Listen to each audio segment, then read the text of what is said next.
Good morning, everybody. Welcome to day number 3 of the walk. You all are doing so awesome already. Thanks for all your support. It's been really cool to see how many of you are coming to these videos. Gosh, thank you so much. It's really so cool. We're going to dive right in. Today is day number 3 of 365. And as you'll see, we are actually in 2 Corinthians again. And we're going to stay in that book through day 4, and then on day 5 we'll switch up a little bit. But so we are in 2 Corinthians again, and I think really all I have to remind you is that this is the second letter from the Apostle Paul to defend his ministry to the troubled Corinthian church. So he's still trying to tell these guys, like, hey, we got some behaviors that you all are practicing that we need to fix. So we're going to dive right into this, and in 2 Corinthians we are in chapter 10, verse 4 and 5. If you've got a Bible and you want to turn to there, awesome, but that's what I'm here for, right? So we're going to go to 10, verse 4 and 5. So it depends on which version you're reading, of course, but this says that this is Paul's defense of his apostolic authority. The NLT version says that Paul's defending his authority. So I'm just going to read this to you because really we're just gonna start at 10:1 and read through 4 and 5 and just give you a little more background here. But ultimately in the NIV, it says, "By the meekness and gentleness of Christ, I appeal to you. I, Paul, who am timid when face to face with you, but bold when away. I beg you that when I come, I may not have to be as bold as I expect to be towards some people who think that we live by the standards of this world." I love the term "of this world." You'll see it a lot in the Bible, and all of us are living currently of this world. And the more you can take that away from yourself, the more you can be ready to walk with Christ. And that's a hard thing to do, especially for me. I have a lot of attachments to this world, things of this world. So just keep that in mind. Let's see, verse 3. "For though we live in this world, we do not wage war as the world does." Now here comes our passage for today. "The weapons we fight with are not the weapons of the world. On the contrary, they have divine power to demolish strongholds. We demolish arguments and every pretension that sets itself up against the knowledge of God, and we take captive every thought to make it obedient to Christ. And we will be ready to punish every act of disobedience once your obedience is complete." Whoo. I'm going to go a little bit further too, because this says, "You are only looking at the surface of things. If anyone is confident that he belongs to Christ, he should consider again that we belong to Christ just as much as he. For even if I boast somewhat freely about the authority the Lord gave us for building you up rather than pulling you down, I will not be ashamed of it. I do not want to seem to be trying to frighten you with my letters. For some say, his letters are weighty and forceful, but in person he is unimpressive and his speaking amounts to nothing. Such people should realize that we are in our letters when we are absent. We will be in our actions when we are present." Whoa, so this verse hits me pretty hard because a lot of us probably act, especially online, in a way that feels bold and weighty, but in person we don't back up those words with our actions, and that's a big deal, especially for Christians, right? So it's really easy to be like, you're not a real Christian because blah, blah, blah. I would consider it a razor's edge to say that it's not on you to walk around telling other people how to be Christians. It's not on you to say, I'm a better Christian than you are because XYZ. That, just like Paul is saying here, needs to be in your actions, not in your words. If you are not representing what a good Christian should be, then you have no right to walk around talking about what you think it means to be a good Christian. So just keep that in mind.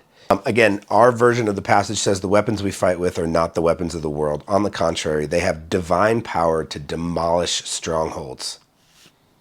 We demolish arguments and every pretension that sets itself up against the knowledge of God, and we take captive every thought to make it obedient to Christ. I think it's really interesting as I read through this again that Paul has the foresight to say, look, I have to be bold with you, and I think it's better for me to be bold with you here in this letter so that when I arrive, you already know what I'm going to say to you, and I don't have to say it. I don't have to try to get on you and be harsh or brash. I can just come in and say, you read it, right? We are human, but we don't wage war as humans do. Again, I think of this world is something I'm probably going to say to you a lot over the next year. If you get caught up in too many things of this world, they are distractions, and you need to try to rid yourself of those distractions if it's at all possible. Look at the obvious facts. Those who say they belong to Christ must recognize that they belong to Christ as much as they do. Doesn't matter how Christian you think you are. If someone has been baptized and accepts Jesus as their Lord and Savior, then they too are a Christian.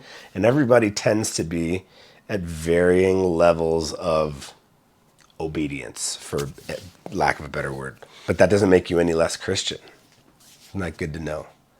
And I think that it's on us as Christians, especially people who are paving the way for newer Christians, to set the example and make sure that our actions are those of people who are Christ followers. Anyway, the other thing that I take from this is that there are certain times to be bold, and there are certain times to just let your actions speak for you. And if you can master that, then you're probably doing better than me, because quite frankly, I struggle with this kind of stuff and I have a lot to learn. And so will you, and that's awesome. As long as you're trying every day to learn some more and get closer in your relationship to Christ, you're doing a great job. It's time to go ahead and fill out our journal, so let's go ahead and jump right in. What has God done in my life? One of the things I like to say to people is that God has provided me with exactly what I needed to deal with the things that are still to come. Which means that, like, I've had good experiences and I've had bad experiences, and those experiences have built me into the man that I am right now, and that person is well prepared, whether I think so or not, to deal with what is to come. And I put my faith in that. I rest my heart on the idea that God's got my back. So that's what I'm writing today. God has my back. How's my mood? I'm feeling pretty good. Trying to get up early and do these videos is a little rough. So you need to think past the idea that, like, oh, I'm sleepy, right? And not use sleepy as part of your mood, but your actual mood. Like, are you happy? Are you waking up upset? I'm smiley, so I'm feeling pretty good. Today, I'm grateful for the desire to keep these videos going and keep walking this walk with you all. I'm grateful for the fact that we just had a 3-day weekend and I got some extra time with my family. I'm grateful that I have a desire to continue to try to improve my health. I've lost a little bit of weight, like 16 pounds over the last few weeks. So that's good, and I still have that desire. I'm not falling off of my path, and so I'm grateful for that too. Who or what is in my prayers today? I think I'm going to cheat a little bit and continue to say that you all are in my prayers, because as more of you begin to join the walk and decide to purchase a copy of this journal and start on video number 1 and do the walk with or without us, I pray that you are finding peace and a closer relationship to God, and that you're finding that it's easier every single day to walk the walk. My family's in my prayers. My mom and my stepdad are driving back from Pennsylvania down to Florida, and so they do that drive probably more than they should at their age, so I'm praying that they have a safe trip. I think I'm also going to pray for you all that you're finding it easy to start to incorporate acts of service into your daily life. It can be hard to think like, oh, I need to step outside myself and do something for somebody else without any desire to get something in return, but that's the goal. So I'm going to put that in my prayers for you all today too. Are you having any trouble coming back to this book at the end of the day and saying, oh, let me fill out the how did I serve and 3 great things that happened to me today? I'm not going into it because I'm trying to keep these videos shorter. I asked a couple people that are close to me to watch some of the first videos and just give me some feedback. And one of the things they said was it might be a little bit long. You might want to keep it a little bit shorter. So I'm going to try to keep it short, but I'm just going to remind you to make sure you come back at the end of the day before you go to bed and fill out how did I serve and 3 great things that happened today. Reflect back through your book and make sure that you felt like you were continuing to be grateful, continuing to pray throughout your day. And that's actually something else I want to talk to you about real quick. So something that I started doing that was inspired by our pastor at Plum Creek Church, Pastor Doug, is that I started setting alarms on my phone to remind me to pray. One of the things I'm worst at is remembering to say grace, like to ask the Lord to bless the food that I'm about to eat and give him thanks for it. I'm really bad at that, and it's because I didn't do it for almost 40 years. So I try to remind myself of that too, but I have alarms on my phone so that in the morning around 5:30, I get an alarm and it says, hey, pay your respects. And it's the first thing that I need to do, right? I have an alarm to get up and I give myself a few minutes and then my alarm goes off to pray. And then at 1 o'clock, our pastor has asked us to set an alarm so that we're all praying at the same time for similar ideas. And he usually likes to remind us during our church service on Sunday to say, hey, don't forget this week we're going to be praying for X, Y, and Z.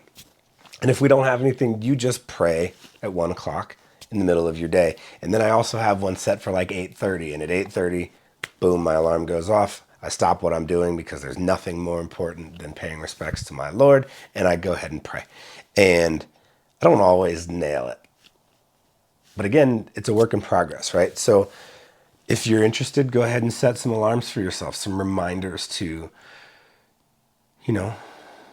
put a little prayer in your life. Anyway, folks, that was our day today. I hope you all have an amazing day. Don't forget to be of service to somebody today. If you can do it a couple of times, awesome. Even if the way that you serve people is repetitive, that's okay. Nobody's judging you on that. Continue to be of service. It'll start to expand itself into the rest of your life, and you'll start to just naturally do those things. You want to serve. Guys, I love you. It's been awesome hanging out with you for these first 3 days, and we've got 362 more to go, so I'm excited about it. I'm trying to keep my energy up in these videos, but it is like 5 o'clock in the morning, so don't be surprised if sometimes I feel a little lower energy.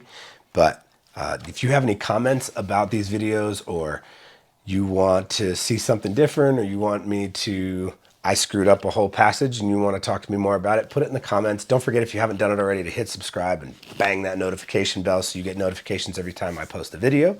And in the meantime, I'm Nick Nobody, reminding you that whether you are new to it or grew through it, God loves you, and so do I. I love you. Have an awesome day.